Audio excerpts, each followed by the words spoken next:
Hi again. Well, now we're to lesson 3. So, I'd like you to get out your books again.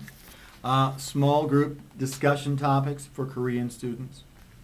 Um, Open your book to page 93. Page 93. You're going to love this one.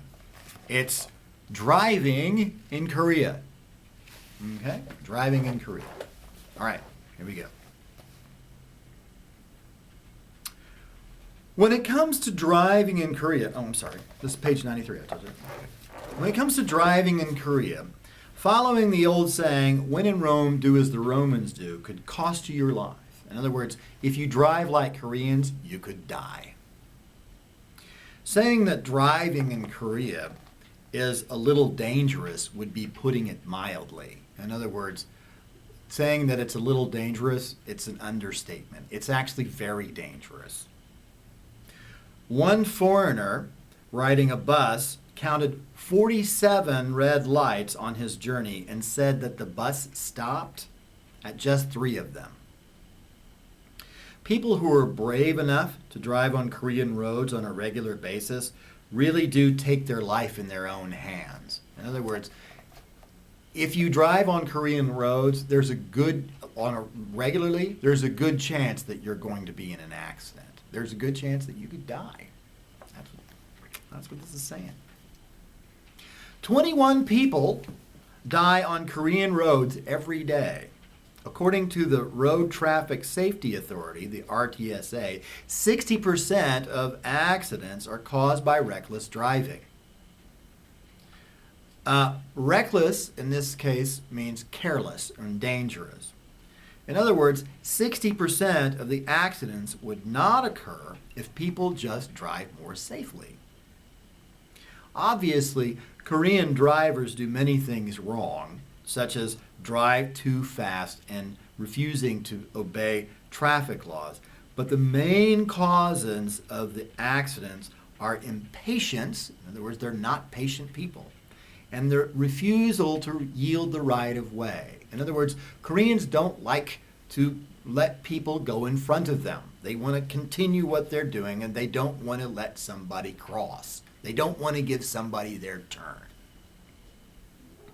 Nobody wants to let anybody get ahead, so you have to make a situation where everybody is making a dash or going very quickly for the same space at the same time. The photo on this page, take a look at this photo right here. Okay? The photo on this page tells the story. The traffic is gridlocked. Now, to be gridlocked means that literally you're bumper to bumper like that and nobody's moving. That's gridlock. Okay?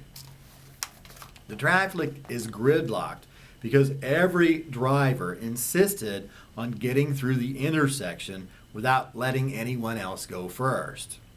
Obviously, red lights were ignored. The result is that nobody could get through.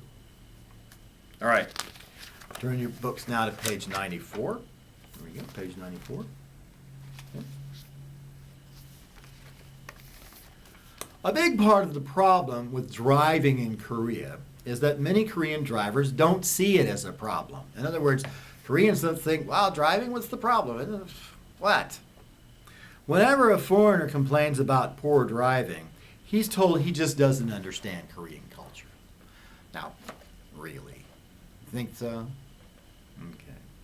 The first problem with that line of thinking, the line of thinking is the way of thinking, or the way of thought, is that Koreans who return home after living abroad are amongst the loudest to complain. In other words, once Koreans go outside and see how other people drive around the world, that other people don't drive dangerously, then when they come back, they see how Koreans are driving and they complain about it because they see that it's dangerous.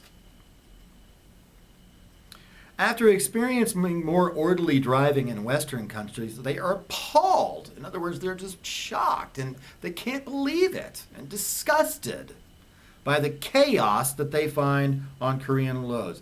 Now, chaos here means complete lack of order. Usually when you think of chaos, you think of the situation that's all buggy and out there. Wow, terrible, terrible. In this case, it means a complete lack of order. Okay? The other problem is that statistics don't lie. In other words, the numbers don't lie. Korea has one of the highest traffic accident rates in the world. Think about that. The highest traffic accident rate in the world. What this shows is that understanding Korean society doesn't have anything to do with it. Traffic accidents are the number one cause of deaths among Koreans under the age of 30. Isn't that terrible? In 2003, there were 240,832 accidents, resulting in 376,503 injuries and 7,212 deaths. That works out to, in other words, that averages out to 660 accidents, 1,031 injuries, and 19 deaths per day on Korean roads. Per day. So every day, that's how many accidents you get.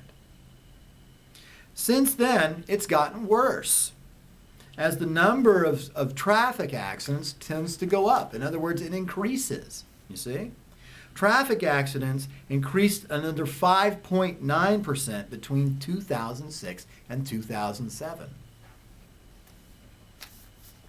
All right, let's turn to page 95. Page 95 now. It's not hard to understand why Korea has one of the worst traffic accident records in the world. According to the RTSA, the most common reasons for the accidents, deaths, and injuries are running red lights, tailgating. Tailgating is when you follow a car or when a car is following you and there's not any space in between. So if you're tailgating and this car puts on its brakes, then this car smashes into it. You see? Tailgating. Failure to yield the right of way, ignoring lane markings. Lane markings are the little thing in the road there. You see the little thing in the road where the lines are on the road. Drunk driving, talking on cell phones. Koreans love to talk on cell phones when they're driving. It drives me crazy. And texting too. What's up with that? Stop that texting. I'm talking to all of you. Failure to use safety belts and speeding. Speeding, of course, is going too fast. Korean police have a very hard time trying to control the situation. They've tried everything from policeman dummies, in other words, fake policemen, to hidden cameras to crackdowns. A crackdown is when it's announced beforehand that the police are going to be more diligent because they really, really want to make the roads safer. Okay? But nothing seems to work. Drivers soon figure out where the dummies are and they just ignore them. They memorize where the cameras are hidden, so they go slow, or they slow down before they get to them and then speed up as soon as they pass. Police crackdowns aren't very effective either because drivers drive more safely while the crackdowns are ongoing, in other words, where the crackdowns are happening, and then go back to their reckless driving habits as soon as the crackdowns end. The police don't help the situation by announcing the dates of the crackdowns because then everybody knows when the crackdowns are going to start and when they'll end. It has been suggested by both foreign traffic analysts, in other words, people who analyze traffic, who dissect it and try to figure out why it happens, and Koreans themselves, that the real reason for the reckless driving is Korea's impatience. They're just not patient. They just want to go now. They don't want to wait. But in all fairness, it should be mentioned that not all Koreans are bad drivers. Women, all of you, except for James, of course, are among the best drivers in the country, and there are many safe men drivers too. It is a case of where the saying, one bad apple spoils the barrel, fits, except there are too many bad apples. Now, in other words, one bad apple spoils the barrel means that one person or one thing ruins it for everybody. That's what that means. All right, so now I'd like you to go ahead and take a look on page 96, these discussion questions. Go back to Voxapop and answer the questions, all right? That's the next thing you got to do. See you later for number 4. I'll see you for number 4.